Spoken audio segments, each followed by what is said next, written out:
En Dordogne, on avait déjà l'Atypique à Sarlat qui, comme d'autres établissements, refuse de demander le pass sanitaire et, par conséquent, ne fait plus que de la vente à emporter. Il ne peut plus notamment organiser de concerts alors qu'il y en avait très souvent le week-end. Vous découvrirez d'ailleurs à la fin de cette interview le témoignage du patron de l'Atypique. Si nous sommes aujourd'hui à Coulommiers-Chamiers, toujours en Dordogne, c'est que le cas de la Grange est encore différent, puisque ce bar-restaurant est purement et simplement fermé pour s'opposer au pass sanitaire. Sébastien, merci de recevoir les caméras de Nos Passes 24. Depuis quand ton établissement est-il totalement fermé ? Alors, mon établissement est fermé depuis le 31 juillet de cette année, donc 2021. Nous avons fait un dernier concert avec le groupe CBD. Pour que les choses soient bien claires, peux-tu nous préciser si tu as droit à des aides en étant fermé ? Alors non, je n'ai droit à aucune aide, vu qu'en plus j'ai fermé volontairement. Cette fermeture pour plusieurs mois est-elle une forme de résistance personnelle au pass sanitaire ? Oui et non. Je suis contre le pass pour plusieurs raisons. Alors, donc la première, c'est parce que ça me touche directement en étant en bar-restaurant. Parce que je ne veux pas refuser des clients futurs ou anciens. Donc j'ai préféré prendre cette décision de fermer carrément. Ça, je n'ai aucun choix à faire. Et penses-tu que ta clientèle serait venue moins nombreuse si tu avais choisi d'appliquer le pass ? Je pense qu'elle serait venue beaucoup moins nombreuse. De toute façon, déjà à partir du 21 juillet de 2021, j'ai eu une baisse de clientèle, vu que mes clients sont à 75-80% contre la mesure pass. Donc du coup, j'ai préféré fermer pour ces raisons-là aussi. Suite aux mesures imposées après le dernier confinement, avais-tu investi comme d'autres établissements l'ont fait ? Je pense notamment à ta terrasse, qui est récente, me semble-t-il. Alors oui, juste après le dernier confinement, donc on nous a imposé de servir en terrasse uniquement. Donc pour ça, on a acheté un grand chapiteau qui couvre entièrement la terrasse pour que la clientèle déjà soit à l'abri quand il pleut au lieu d'être sous des parasols. Donc on avait investi sur ce chapiteau et à l'intérieur, pour les concerts, on avait refait une scène. Et du jour au lendemain, donc tous les efforts et les investissements ont été réduits à néant puisque les terrasses ne sont plus autorisées qu'aux porteurs d'un pass. Trouves-tu cette mesure justifiée ou au contraire totalement incompréhensible ? Pour moi, cette mesure est totalement incompréhensible, comme tu l'as dit. Quand on voit qu'aujourd'hui, sur les marchés, donc le port du masque est obligatoire, certes, mais pas le pass sanitaire. Sur les marchés gourmands, donc le pass est obligatoire pour les clients qui viennent manger, mais pas pour les exposants. Comme dans les fêtes foraines, c'est pareil. Donc aujourd'hui, je comprends pas. Dans les métros, on est serré. Là aujourd'hui, donc on parle vous êtes là aujourd'hui pour parler du pass. Aujourd'hui, on voit que sur 8 semaines de manifestations que vous avez faites,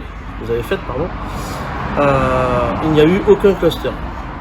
Donc pourquoi nous aujourd'hui on nous interdit d'ouvrir?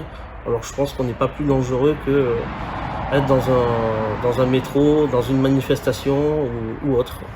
Voilà. Et as-tu vu justement que les grandes surfaces, depuis aujourd'hui, là c'est tout récent, ont eu gain de cause? Oui, j'ai vu ça ce matin.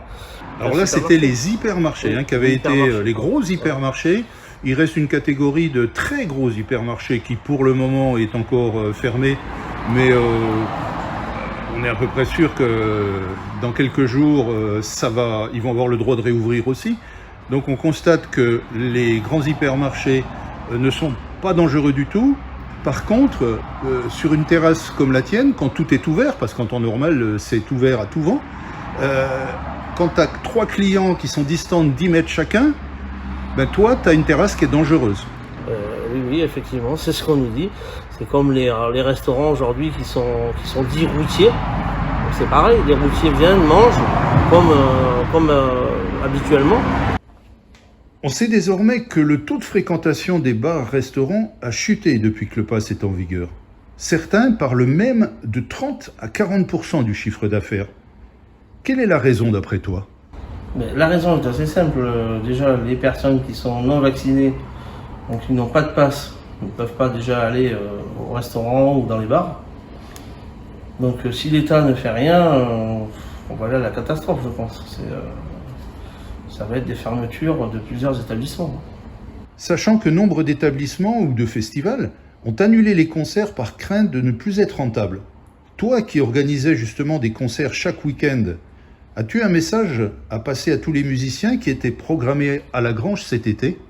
Oui, donc j'ai fait passer un message déjà sur le groupe de La Grange aux musiciens qui ne me connaissaient pas et ceux qui me connaissaient aussi, en leur demandant de m'appeler ou de rentrer en contact avec moi, car déjà tous les concerts que j'ai annulés depuis le 31 juillet jusqu'au 15 novembre, logiquement si on réouvre à cette date, enfin si on réouvre en n'ayant pas besoin du pass, donc oui, tous les concerts, toutes ces personnes-là, tous ces groupes que j'avais prévus seront reprogrammés à partir du 20 novembre, et ça tous les week-ends, tous les samedis, comme ça l'était avant. Donc 20 novembre, à condition qu'il n'y ait pas de mauvaises surprises. C'est ça. Nous, on a entendu parler déjà c'est peut-être un bruit de couloir, mais on a déjà entendu parler d'une prolongation du pass.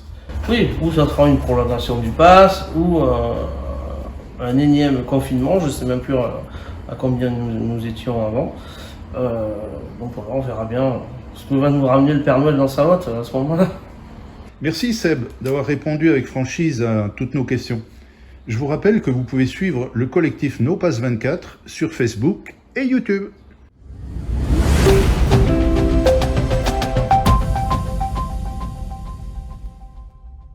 Au bout de la 3e année, on voyait que les chiffres progressaient, montaient. Donc premier confinement, deuxième confinement, on repart, ça repart, les clients sont au rendez-vous, tout le monde est content. Et au bout de 2 mois, on nous dit passe sanitaire. Et là, on a décidé donc de fermer le bar et de fonctionner en emporter sur le bar pour essayer de continuer à le faire vivre, et la boutique qui continue puisqu'il n'y a pas besoin de passe sanitaire pour les boutiques. Pour coller à la loi et à ce qu'on nous demande, puisque la vente à emporter n'est pas soumise au pass sanitaire, eh bien nos clients peuvent tout à fait venir prendre un café, une bière, se mettre sur le parking et boire leur bière sur le parking. Puis bon, c'est pour mettre du grillage dehors sur la terrasse pour pouvoir contrôler les gens. Je vois plus le côté convivial de la chose. Ma belle-fille, ma femme et moi-même, on est tous d'accord pour dire que c'est pas à nous de contrôler. Et moi, je suis personnellement contre ce procédé. On n'est pas là pour contrôler les clients, pour leur demander ne serait-ce qu'un papier ou un QR code, juste pour boire un café. Pour moi, c'est incompréhensible et c'est inapplicable. Je n'appliquerai jamais ça. Jamais.